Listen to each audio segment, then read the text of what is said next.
ನೀವು ನೋಡ್ತಾ ಇದ್ದೀರಾ ನ್ಯೂಸ್ ಫಸ್ಟ್. ನಾನು ರಕ್ಷತ್ ಶೆಟ್ಟಿ.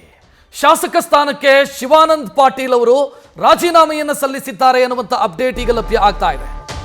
ಬಸನಗೌಡ ಪಾಟೀಲ್ ಯತ್ನಾಳ್ ಅವರ ಸವಾಲನ್ನು ಸ್ವೀಕರಿಸಿ ತಮ್ಮ ಶಾಸಕ ಸ್ಥಾನಕ್ಕೆ ರಾಜೀನಾಮೆಯನ್ನು ಕೊಟ್ಟಿದ್ದಾರೆ. ಶಾಸಕ ಸ್ಥಾನಕ್ಕೆ ಶಿವಾನಂದ ಪಾಟೀಲ್ ರಾಜೀನಾಮೆಯನ್ನು ಸಲ್ಲಿಸಿದ್ದಾರೆ ಎನ್ನುವಂತ ಡೀಟೇಲ್ ಈಗ ಲಭ್ಯ ಆಗ್ತಾ ಇದೆ. ಬಸನಗೌಡ ಪಾಟೀಲ್ ಯತ್ನಾಳ್ ಅವರ ಸವಾಲನ್ನು ಸ್ವೀಕರಿಸಿ ತಮ್ಮ ಶಾಸಕ ಸ್ಥಾನಕ್ಕೆ ರಾಜೀನಾಮೆ ಸಲ್ಲಿಸಿದ್ದಾರೆ ಅನ್ನುವಂತ ಮಾಹಿತಿ. ಬಗ್ಗೆ ಹುಬ್ಳಿಯಲ್ಲಿ ಏನೋ ಮಾತನಾಡಿದ್ರು. ಆ ಹಿನ್ನೆಲೆಯಲ್ಲಿ ಬಹಳಷ್ಟು ಜನ ಅದನ್ನು ನಿಂದನೆ ಮಾಡಿದರು, ಖಂಡನೆ ಮಾಡಿದರು. ಆ ಸಂದರ್ಭ ಮುಗಿದೋಗಿತ್ತು. ಆದರೆ ಅನೇಕ ದಿವಸದಿಂದ ಬಿಜಾಪುರದಲ್ಲಿ ಮುಸ್ಲಿಂ ಬಾಂಧವರು ಬಹುತೇಕ ಎಲ್ಲ ನಾಯಕರನ್ನು, ಅದು ಕೇವಲ ಕಾಂಗ್ರೆಸ್ಸು BJP ದಳ ಅಲ್ಲ, ಯತ್ನಾಳ್ ಅವರು ಮಾತನಾಡಿರ್ತಕ್ಕಂಥದ್ದು ಇಲ್ಲಿವರೆಗೆ ನಾವು ಬಹಳಷ್ಟು ಸಹಿಸಿದ್ದೀವಿ. ಅವರು ಮುಸ್ಲಿಂ ಜನಾಂಗದ ಬಗ್ಗೆ ಮಾತನಾಡಿದರು, ಬುರ್ಕಾ ಬಗ್ಗೆ ಮಾತನಾಡಿದರು, ಹಲಾಲ್ ಬಗ್ಗೆ ಮಾತಾಡಿದರು, ಎಲ್ಲ ನಾವು ಸಹಿಸ್ತೀವಿ. ಆದರೆ ಇವತ್ತು ನಮ್ಮ ಪರಮೋಚ್ಚದ ಧರ್ಮಗುರುಗಳಾಗಿರ್ತಕ್ಕಂಥ ಮೊಹಮ್ಮದ್ ಪೈಗಂಬರ್ ಬಗ್ಗೆ ಅವ್ರು ಮಾತನಾಡಿದ್ದು ನಾವು ಖಂಡಿಸ್ತಾ ಇದ್ದೀವಿ. ದಯಮಾಡಿ ನೀವೆಲ್ಲ ಹಿಂದೂಗಳಿರ್ಬೋದು, ಬೇರೆ ಜಾತಿಯವರು ಇರ್ಬೋದು, ಅದನ್ನು ನಾವು ಬಿಜಾಪುರದಲ್ಲಿ ಎಲ್ಲ ಜಿಲ್ಲೆ ಮುಸ್ಲಿಮರು ಅದು ಖಂಡನೆ ಮಾಡ್ತಕ್ಕಂಥ ಒಂದು ಕಾರ್ಯಕ್ರಮ ಹಾಕ್ಕೊಂಡಿದ್ದೀವಿ.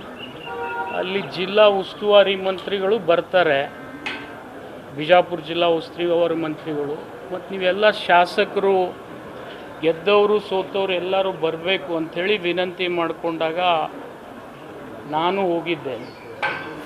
ಹೋಗಿ ಅವ್ರು ಮಾತನಾಡಿರ್ತಕ್ಕಂಥ ಘಟನೆಯನ್ನು ಖಂಡನೆ ಮಾಡಿರ್ತಕ್ಕಂಥ ವಿಚಾರ ಬಿಟ್ಟರೆ ಬೇರೆ ಯಾವುದೇ ವಿಷಯ ನಾನು ಪ್ರಸ್ತಾಪ ಮಾಡಿಲ್ಲ.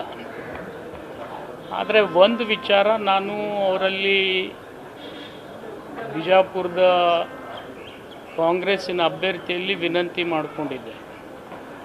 ನೀವು ನಿಂತು ಗೆಲುವನ್ನು ಸಾಧಿಸ್ರಿ, ಆಗದೆ ಇದ್ರೆ ನನ್ನನ್ನು ಬೇಕಾದ್ರೆ ಕರೆದ್ರೆ ನಾನು ಬಂದು ನಿಂತು ನಿಮ್ಮನ್ನು ಸಹಾಯ ಮಾಡ್ತೀನಿ ಅಂತಕ್ಕಂಥ ಅಷ್ಟು ಮಾತ್ರ ಮಾತಾಡಿದ್ದೆ. ಅದು ಅವ್ರು ಸಹಕಾರ ಕೊಟ್ಟರೆ ಮುಸ್ಲಿಂ ಬಾಂಧವರು, ಅಷ್ಟು ಬಿಟ್ಟರೆ ನಾನೇನೂ ಮಾತನಾಡಿಲ್ಲ. ಆದರೆ ಅದು ಮುಗಿದು ದಿನಾಂಕ 30ರಂದು ಬಸವ ಜಯಂತಿಯಲ್ಲಿ ಬಿಜಾಪುರದಲ್ಲಿ ಯತ್ನಾಳ್ ಅವರು ಏನೇನು ಮಾತನಾಡಿದ್ರು ಆ ವಿಡಿಯೋ ನಿಮ್ಮ ಎದುರಿಗೆ ನಾನು ಪ್ರದರ್ಶನ ಮಾಡಿದ್ದೀನಿ. ಮಾಡಿದಲ್ಲಿ ನನಗೆ ಒಂದು ನೋವೇನಾಗಿದೆಪ್ಪ ಅಂತಂದರೆ, ಇವತ್ತು ವೈಯಕ್ತಿಕ ನನ್ನ ಕುಟುಂಬದ ಬಗ್ಗೆ ಅಥವಾ ನನ್ನ ಬಗ್ಗೆ ಮಾತನಾಡಿದರೆ ನನಗೇನು ಅನ್ನಿಸ್ತಿರ್ಲಿಲ್ಲ. ಒಂದು ಘಟನೆಯನ್ನು ಅವ್ರು ಮೆಲುಕು ಹಾಕಿದ್ದಾರೆ. ಏನಪ್ಪ ಅಂದರೆ, ನಮ್ಮ ಪೂರ್ವಜರು ಮೊದಲು ಬೇರೆ ಅಡ್ಡೆಸರನ್ನು ಇಟ್ಕೊಂಡಿರ್ಬೋದು, ಅದೇನು 14ನೇ ಶತಮಾನದಿಂದ ಬೇರೆ ಬೇರೆ ಊರಿನ ಹೆಸರಿರುತ್ತೆ. ಯಾರು ಮಹೇಶ್ ತೆಂಗಿನಕಾಯಿ ಅಂತಿದೆ, ಲಿಂಬಿಕಾಯಿ ಅಂತಿದೆ, ಇಂಥವೆಲ್ಲ ಹೆಸರು ಯಾರ್ಯಾರೋ ಏನೇನೋ ಅವರು ಆ ಸಂದರ್ಭದಲ್ಲಿ ಯಾವುದು ಔಚಿತ್ಯ ಇರ್ತದೆ ಅದನ್ನು ಇಟ್ಕೊಂಡಿದ್ದಾರೆ. ನಮ್ಮ ತಂದೆಯವರು ಕೂಡ ಪಾಟೀಲ್ರಾಗಿದ್ದು ಘಟನೆ ಎಂದಾಗಿದ್ದಾರೆ ನನಗೆ ಗೊತ್ತಿಲ್ಲ. ನಾನು ಹುಟ್ಟಿದಾಗ ಮಾತ್ರ ನಮ್ಮ ತಂದೆಯವರು ಪಾಟೀಲ್ ಅಂತ ಇದ್ದರು, ಹಚ್ಚಡೋದಂತೇನು ಇರಲಿಲ್ಲ. ಮತ್ತು ಬಹುತೇಕ ಏನು ಈಗ ಬಿಜಾಪುರನಾಗ ಇನ್ನೂ ಇಬ್ಬರು ಪಾಟೀಲ್ರದಾರೆ, ಅವರು ಕೂಡ ಮೊದಲು ಪಾಟೀಲ್ರು ಇರಲಿಲ್ಲ, ಅವ್ರಿಗೂ ಬೇರೆಯೇ ಇರಬೇಕು. ಯಾಕಂದರೆ ಅದು ಹೇಳಬ್ರು ಅಂತಿರ್ತಾರೆ ನಂಬಲ್ಲಿ.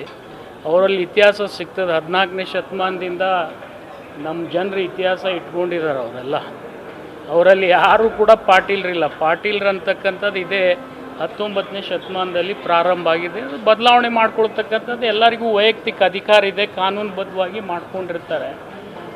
ಅದನ್ನು ನಿಂದನೆ ಮಾಡ್ತಕ್ಕಂಥ ಮಟ್ಟಕ್ಕೂ ಇವ್ರು ಹೋಗಿದ್ದಾರೆ. ಮತ್ತು ಇನ್ನೊಂದು ನನಗೊಂದು ನೋವು ಅನ್ನಿಸ್ತದೆ, ಯತ್ನಾಳ್ ಅವರು ತಂದೆಯವರು ನಮ್ಮ ತಂದೆಯವರು ಭಾಳ ಆತ್ಮೀಯರು, ಇನ್ನೂ ಬಿಸ್ನೆಸ್ ಪಾರ್ಟ್ನರ್ಸೇ ನಾವು. ಆದರೆ ರಾಜಕೀಯವಾಗಿ ಅವರು ನನ್ನನ್ನು ನಿಂದನೆ ಮಾಡಲಿ, ನನಗೇನು ಅಭ್ಯಂತರ ಇಲ್ಲ, ಸವಾಲು ಹಾಕಲಿ, ಅದ್ರ ಬಗ್ಗೆನೂ ಅಭ್ಯಂತರ ಇಲ್ಲ.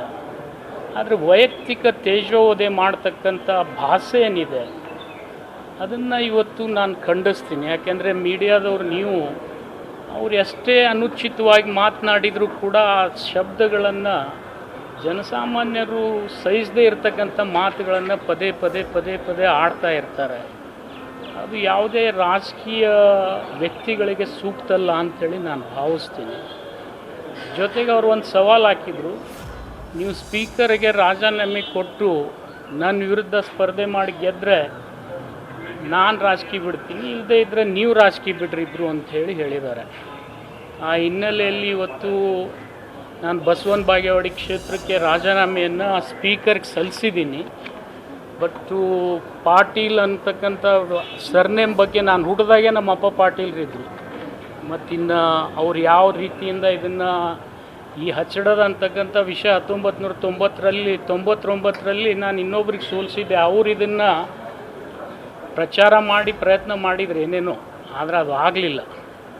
ಆದರೆ ಅವ್ರು ಇವ್ರಿಗೆ ಸಹಾಯ ಮಾಡಿರ್ಬೋದು, ಅದ್ರ ಬಗ್ಗೆ ನಾನು ಈಗ ಹೇಳಕ್ಕೆ ಹೋಗೋದಿಲ್ಲ. ಇದನ್ನೆಲ್ಲ ಕೆಣಕಲಿಕ್ಕೆ ಅದನ್ನು ನಾನು ಹೆಚ್ಚಿಗೆ ಹೇಳಕ್ಕೆ ಹೋಗೋದಿಲ್ಲ. ಆದರೆ ಇವತ್ತು ಅವ್ರ ಸವಾಲು ಸ್ವೀಕಾರ ಮಾಡಿ ನಾನು ರಾಜೀನಾಮೆ ಕೊಟ್ಟಿದ್ದೀನಿ. ಯತ್ನಾಳ್ ಅವರಲ್ಲಿ ಇಷ್ಟೇ ವಿನಂತಿ ಮಾಡ್ಕೊಳ್ತೀನಿ, ನೀವು ನನ್ನನ್ನು ನನ್ನ ವಿರುದ್ಧ ನಿಲ್ಲು ಅಂತ ಹೇಳಿದ್ದೀರಿ. ನಾನು ಹೇಗೆ ರಾಜೀನಾಮೆ ಕೊಟ್ಟಿದ್ದೀನಿ ಹಾಗೆ ನೀವು ರಾಜೀನಾಮೆ ಕೊಡಿ ಬಿಜಾಪುರ ಕ್ಷೇತ್ರಕ್ಕೆ. ನೀವು ಅಲ್ಲಿ ಬಂದು ನಿಂದ್ರಂದರೆ ಅಲ್ಲಿ ನಿಲ್ತೀನಿ, ಅಥವಾ ನೀವು ಬಸವನ ಬಾಗೇವಾಡಿಗೆ ಬಂದು ನಿಲ್ತೀನಿ ಅಂದರೆ ಬಸವನ ಬಾಗೇವಾಡಿಗೆ ಬಂದು ನಿಲ್ಲಿಕ್ಕೆ ನಾನು ತಯಾರಿದ್ದೀನಿ. ಆ ಸವಾಲು ಸ್ವೀಕಾರ ಮಾಡಿ ಇವತ್ತು ನನಗೊಂದು ಗಡುವು ಹಾಕಿದ್ರು ಅವರು. ಈ ಶುಕ್ರವಾರ ಒಳಗಾಗಿ ನೀವು ಕೊಡದೇ ಇದ್ದರೆ ನೀವು ನಿಮ್ಮ ಅಪ್ಪಗೆ ಹುಟ್ಟಿಲ್ಲ ಅಂತಕ್ಕಂಥ ಮಾತು ಪದೇ ಪದೇ ಇದನ್ನು ವೇದಿಕೆ ಮೇಲೆ ಮಾತಾಡ್ಕೊತ ಹೋಗ್ತಿದ್ರು ಅವರು. ಅದು ಬೇಡ, ಅದು ಒಂದು ಅಂತ್ಯ ಆಗಬೇಕು. ರಾಜಕೀಯವಾಗಿ ನಾನರೇ ಬದುಕಬೇಕು, ಅವರೇ ಬದುಕಬೇಕು. ಆ ಜನ ಆ ಕ್ಷೇತ್ರ ಬಿಜಾಪುರದವರೇ ಇರಲಿ, ಬಾಗೇವಾಡಿಯವರೇ ಇರಲಿ, ಅವ್ರು ನಿರ್ಣಯ ಮಾಡ್ತಾರೆ. ಅವ್ರ ಕೈಯಲ್ಲಿ ಮಾತು ನಾನು ಕೊಡಬೇಕಂತಕ್ಕಂಥ ದೃಷ್ಟಿಕೋನದಿಂದ ಇವತ್ತು ನಾನು ರೆಸಿಗ್ನೇಷನ್ ಕೊಟ್ಟಿದ್ದೀನಿ. ಸ್ಪೀಕರ್ ಅವ್ರಿಗೆ ವಿನಂತಿ ಮಾಡ್ಕೊಂಡಿದ್ದೀನಿ, ಅವ್ರು ಕರೆದು ಅವ್ರನ್ನೂ ಕೇಳಿ ಅವ್ರು ಏನು ರಾಜೀನಾಮೆ ಕೊಡ್ತಾರೆ ಅದಕ್ಕಿಂತಲೂ ಒಂದು ತಾಸು ಮೊದಲೇ ನಾನು ರಾಜೀನಾಮೆಯನ್ನು ಎಕ್ಸೆಪ್ಟ್ ಮಾಡಿ ಕಳಿಸಿ ಅಂತೇಳಿ ಅವರಲ್ಲಿ ವಿನಂತಿ ಮಾಡ್ಕೊಂಡಿದ್ದೀನಿ. ಆಗಬೇಕು, ಯಾಕೆಂದರೆ ಕಾನೂನುಬದ್ಧವಾಗಿ ಅವರೇ ಹೇಳಿದ್ದಾರೆ. ಅದಕ್ಕೆ ನಂದು ಅವ್ರು ಬೇಕಾದ್ರೆ ನಂದೇ ಅವ್ರಿಗಿಂತ ಮೊದಲು ಎಕ್ಸೆಪ್ಟ್ ಆಗಲಿ, ಸಾರ್ವಜನಿಕವಾಗಿ ಅವರು ಬಂದು ಉತ್ತರ ಕೊಡಲಿ. ಅದನ್ನು ನಾನು ಈಗ ಹೇಳೋದಿಲ್ಲ, ಅದು ನೀವು ನಿರ್ಣಯ ಮಾಡ್ತಾರೆ, ಅಲ್ಲಿ ಸಮಾಜ ನಿರ್ಣಯ ಮಾಡ್ತಾರೆ. ಈಗ ಅವ್ರ ಸವಾಲಂತರೂ ನಾನು ಸ್ವೀಕಾರ ಮಾಡಿದ್ದೀನಿ. ನಾನು ರೆಸಿಗ್ನೇಷನ್ ಹೋಗಿ ಸ್ಪೀಕರ್ ಕೊಟ್ಟು ಬಂದಿದ್ದೀನಿ. ಇನ್ನು ಸ್ಪೀಕರ್ ಅವ್ರನ್ನ ಕರೆದು ನೀವು ವಿಚಾರ ವಿನಿಮಯ ಮಾಡಿದ ಮೇಲೆ ಏನಾಗುತ್ತೆ ಆಗುತ್ತೆ. ನಾನು ಇಲ್ಲೋರು ನನಗೆ ಮುಖ್ಯಮಂತ್ರಿಗಳು ಇದಕ್ಕೆ ಸಂಬಂಧ ಇಲ್ಲ, ಪಕ್ಷನೂ ಸಂಬಂಧ ಇಲ್ಲ, ನೇರವಾಗಿ ನನ್ನ ವೈಯಕ್ತಿಕ ನಿರ್ಣಯ. ಅಲ್ಲ ಸರ್, ಏನಂದ್ರೆ ಶಾಸಕರಾಗಿದ್ರೆ ಈ ರೀತಿ ಮಾಡ್ಬೋದು, ನನಗೆ ನೋಡಿ ಸಚಿವ ಸ್ಥಾನಕ್ಕೂ ಕೂಡ ನನಗೆ ನೋವಿಲ್ಲ. ನಾನು ಶಾಸಕ ಸ್ಥಾನ ಬಿಟ್ಟ ಮ್ಯಾಗ ಸಚಿವ ಸ್ಥಾನ ನ್ಯಾಚುರಲಿ ಬಿಡಲೇಬೇಕಲ್ಲ, ಅದೇನು ದೊಡ್ಡಾಗೋದಿಲ್ಲ, ಅಷ್ಟೇ ಅಲ್ವಾ. ಇದು ಆಗಿರ್ತಕ್ಕಂಥ ಘಟನೆ ಬಿಜಾಪುರ ಜಿಲ್ಲೆಯಲ್ಲಿ ಬಹಳಷ್ಟು ಮುಸಲ್ಮಾನ್ ಬಾಂಧವರು ಇವರು ಮಾತನಾಡ್ತಕ್ಕಂಥ ವಿಚಾರದಲ್ಲಿ ನೋವು ಮಾಡ್ಕೊಂಡಿದ್ದರಿಂದ ಈ ಪ್ರತಿಭಟನೆ ಅವ್ರು ಮಾಡಿದ್ದಾರೆ. ಅದರಲ್ಲಿ ಜಿಲ್ಲಾ ಉಸ್ತುವಾರಿ ಸಚಿವರು ಅವ್ರು ಬರಬೇಕಾಗಿತ್ತು, ಬರಲಿಲ್ಲ. ಆದರೆ ನಾವು ಹೋಗಿದ್ವಿ, ಅದು ನಮ್ಮನ್ನು ಟಾರ್ಗೆಟ್ ಮಾಡಿ ಅವ್ರು ಮಾತನಾಡಿದ್ದಾರೆ, ಅದಕ್ಕೆ ನಾನು ಉತ್ತರ ಕೊಡಬೇಕು. ಅದು ಅವ್ರ ವಿವೇಚನೆಗೆ ಬಿಟ್ಬಿಡ್ಬೇಕಲ್ಲ, ಅದನ್ನು ನಾನೇ ಹಂಗೆ ಹೇಳಿ. ಅವ್ರು ಬರ್ತಾರಂತೆ ಮುಸಲ್ಮಾನ್ ಬಾಂಧವ್ರು ಹೇಳಿದರು, ಅವ್ರು ಬರಲಿಲ್ಲ. ಅದಕ್ಕೆ ಅವ್ರು ಬಹುತೇಕ ಯತ್ನಾಳ್ ಅವ್ರು ನನ್ನ ಟಾರ್ಗೆಟ್ ಮಾಡಿರ್ಬೋದು. ನನ್ನ ಜೊತೆ ಹಿಂದಿ ಶಾಸಕರನ್ನು ಟಾರ್ಗೆಟ್ ಮಾಡಿದ್ದಾರೆ, ಬೇರೆ ಶಾಸಕರನ್ನು ಟಾರ್ಗೆಟ್ ಮಾಡಿದ್ದಾರೆ. ನೋಡೋಣ ಅದು ಮುಂದಿದ್ದು. ಇಲ್ಲ, ಅವ್ರು ಫೇಸ್ ಮಾಡಲಿ. ರಾಜೀನಾಮೆ ಕೊಟ್ಟು ಬಿಜಾಪುರಕ್ಕೆ ಬಂದರೆ ಬಿಜಾಪುರ ನಿಲ್ತೀನಿ, ಅವರು ಬಾಗೇವಾಡಿಗೆ ಬಂದಿಲ್ಲ ಅಂದರೆ ಬಾಗೇವಾಡಿಗೆ ನಿಲ್ತೀನಿ. ಓಕೆ, ಇದಕ್ಕೆಲ್ಲ ಅಂತ್ಯ ಆಡಬೇಕು ಅನ್ನೋ ಕಾರಣಕ್ಕೆ ನೀವು ನಿರ್ಧಾರ ಮಾಡಿ. ಆಗೋದಿಲ್ಲ, ಅದನ್ನು ಆಗೋದೇ ಇಲ್ಲಲ್ಲ. ಯಾರಾದರೂ ಒಬ್ರು ಸವಾಲು ಸ್ವೀಕಾರ ಮಾಡಬೇಕಲ್ಲ. ಅವ್ರು ನನಗೆ ಸವಾಲು ಹಾಕಿದ್ರೆ ನಾನು ಸ್ವೀಕಾರ ನಾನು ಗಡುವು ಹಾಕಲ್ಲ. ನಾನು ಡೆಡ್ಲೈನ್ ಕೊಡೋದೇ ಇಲ್ಲ. ಅವ್ರು ಬಿಟ್ಟಿದ್ದು ವಿವೇಚನೆಗೆ, ಜನ ನಿರ್ಧಾರ ಮಾಡ್ತಾರೆ. ಆಗತ್ತೆ, ಹೌದು, 100% ಬೇರೆ ಏನೂ ಇಲ್ಲ ಇದರಲ್ಲಿ. ಈ ಹೇಳಿಕೆಗೆ ಇದು ಪದೇ ಪದೇ ನಡೀತಾನೆ ಇತ್ತು. ನಿಮಗೆಲ್ಲ ಒಂದು ಸ್ವಲ್ಪ ಜ್ಞಾಪಕ್ಕಿರಲಿ, ನಾನು 3 ಪಕ್ಷದಿಂದ ಗೆದ್ದಿದ್ದೀನಿ. ದಳದಿಂದ ಗೆದ್ದಿದ್ದೀನಿ, ಕಾಂಗ್ರೆಸ್ನಿಂದ ಗೆದ್ದಿದ್ದೀನಿ, ಒಂದು ಸಾರ್ತಿ BJPಯಿಂದ ಗೆದ್ದಿದ್ದೀನಿ, ಅವ್ರನ್ನ MP ಮಾಡಿದ್ದೀನಿ. ಅವ್ರು ಮೊದಲು ಒಮ್ಮೆ MP ಸೋತಿದ್ರು, ನಾನೇ BJPಗೆ ಹೋಗಿ ಅವ್ರನ್ನ MP ಮಾಡಿದ್ದೀನಿ. ನನಗೆ ಪಕ್ಷಕ್ಕಿಂತಲೂ ವ್ಯಕ್ತಿತ್ವ ಭಾಳ ದೊಡ್ಡದಿದೆ, ಅದು ಉಳಿಸ್ಕೊಳ್ಳೋ ಸಲುವಾಗಿ ನಾನು ಮಾಡಿದ್ದೀನಿ ಅಷ್ಟೇ. ಇದೆಲ್ಲದಕ್ಕೂ ಅಂತ್ಯ ಆಡಬೇಕು ಅಂತ ಸರ್, ಪದೇ ಪದೇ ಈ ಥರ ಆಗ್ತಾ ಇದೆ ಹೇಳಿಕೆಗಳಿಗೆ. ನಾನು ಹೋಗಿ ತರುವುದೇ ಇಲ್ಲ, ಅವಶ್ಯಕತೆ ಇಲ್ಲ ನನಗೆ. ಇದು ನನ್ನ ವೈಯಕ್ತಿಕ ನಿರ್ಧಾರ, ಅವ್ರಿಗೆ ಹಾಕಬೇಕು. ಅದು ನೋಡೋಣ ಆಮೇಲೆ. ಓಕೆ, ಪಕ್ಷಕ್ಕಿಂತ ಸಂಬಂಧ ವೈಯಕ್ತಿಕ ವಿಚಾರ. ಸಚಿವ ಶಿವಾನಂದ ಪಾಟೀಲ್ ತಮ್ಮ ಶಾಸಕ ಸ್ಥಾನಕ್ಕೆ ರಾಜೀನಾಮೆಯನ್ನು ಸಲ್ಲಿಸಿದ್ದಾರೆ. ಆದರೆ ಷರತ್ತುಬದ್ಧ ರಾಜೀನಾಮೆ ಪತ್ರವನ್ನ ಸ್ಪೀಕರ್ UT ಖಾದರ್ ಅವರಿಗೆ ಕೊಟ್ಟಿದ್ದಾರೆ. ನನಗೆ ಸವಾಲು ಹಾಕಿದ್ದಾರೆ ಬಸನಗೌಡ ಪಾಟೀಲ್ ಯತ್ನಾಳ್, ಅಂದ್ರೆ ವಿಜಯಪುರ ಕ್ಷೇತ್ರದ ಶಾಸಕ. ಅವರು ಅವರ ಶಾಸಕ ಸ್ಥಾನಕ್ಕೆ ರಾಜೀನಾಮೆ ಕೊಟ್ಟಾಗ ನನ್ನ ರಾಜೀನಾಮೆಯನ್ನ ಕೂಡ ಅಂಗೀಕರಿಸಿ, ಅವರು ರಾಜೀನಾಮೆಯನ್ನ ಕೊಟ್ಟ ತಕ್ಷಣ ಅವರಿಗಿಂತ ಮೊದಲೇ ನನ್ನ ರಾಜೀನಾಮೆಯನ್ನು ಅಂಗೀಕರಿಸಿ ಅಂತ ಷರತ್ತನ್ನ ಹಾಕಿ ರಾಜೀನಾಮೆ ಪತ್ರವನ್ನು ಕೊಟ್ಟಿದ್ದಾರೆ. ಆ ರಾಜೀನಾಮೆ ಪತ್ರವನ್ನ ಕೂಡ ನೀವು ಗಮನಿಸ್ತಾ ಇದ್ದೀರಿ. ಇನ್ನು ಸಚಿವ ಶಿವಾನಂದ ಪಾಟೀಲ್ ಈ ರೀತಿಯ ನಿರ್ಧಾರವನ್ನು ತೆಗೆದುಕೊಳ್ಳೋದಕ್ಕೆ ಕಾರಣ ಆಗಿರೋದು ವಿಜಯಪುರ ಜಿಲ್ಲಾ ರಾಜಕಾರಣ. ವಿಜಯಪುರ ಜಿಲ್ಲಾ ರಾಜಕಾರಣಕ್ಕೆ ಸಂಬಂಧಿಸಿದಂತೆ ಈ ಬೆಳವಣಿಗೆ ಆಗ್ತಾ ಇದೆ.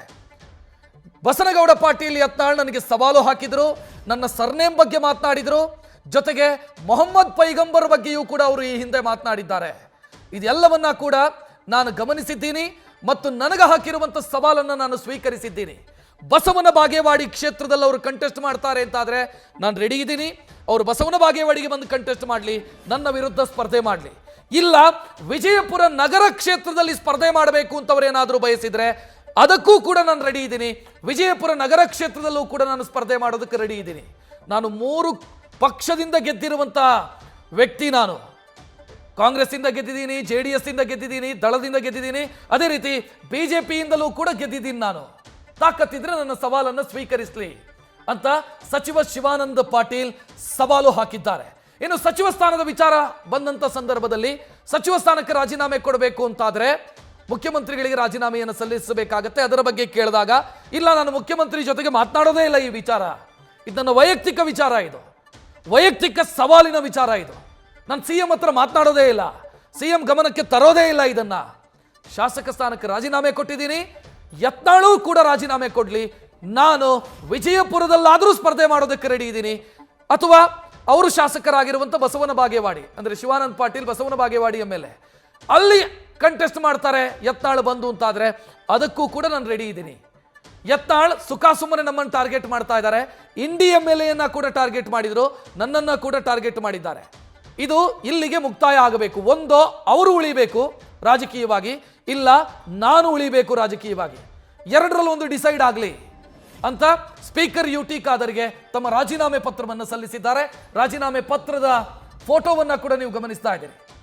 ಸಚಿವ ಶಿವಾನಂದ ಪಾಟೀಲ್ ಈ ನಿರ್ಧಾರವನ್ನು ತೆಗೆದುಕೊಳ್ಳೋದಕ್ಕೆ ಕಾರಣ ಆಗಿರೋದು BJPಯ ಉಚ್ಚಾಟಿತ ಶಾಸಕ ಬಸನಗೌಡ ಪಾಟೀಲ್ ಯತ್ನಾಳ್ ಅವರು ಹಾಕಿರುವಂಥ ಸವಾಲು.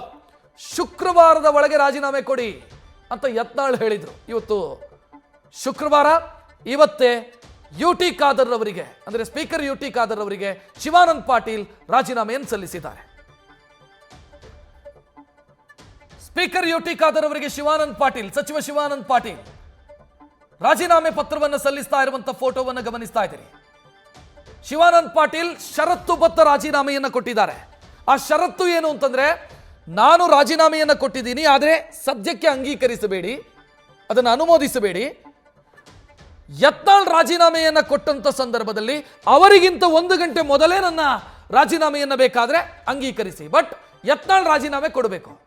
ಯತ್ನಾಳ್ ತಮ್ಮ ಶಾಸಕ ಸ್ಥಾನಕ್ಕೆ ರಾಜೀನಾಮೆಯನ್ನು ಕೊಟ್ಟಂತ ಸಂದರ್ಭದಲ್ಲಿ ನನ್ನ ರಾಜೀನಾಮೆಯನ್ನ ಕೂಡ ನೀವು ಅಂಗೀಕರಿಸಿ ಅಂತ ಶಿವಾನಂದ ಪಾಟೀಲ್ ಸ್ಪಷ್ಟವಾಗಿ ಹೇಳಿದ್ದಾರೆ. ನ್ಯೂಸ್ ಫಸ್ಟ್ ನಿರ್ಭೀತಿಯಿಂದ ನಿಮ್ಮ ಪರವಾಗಿ.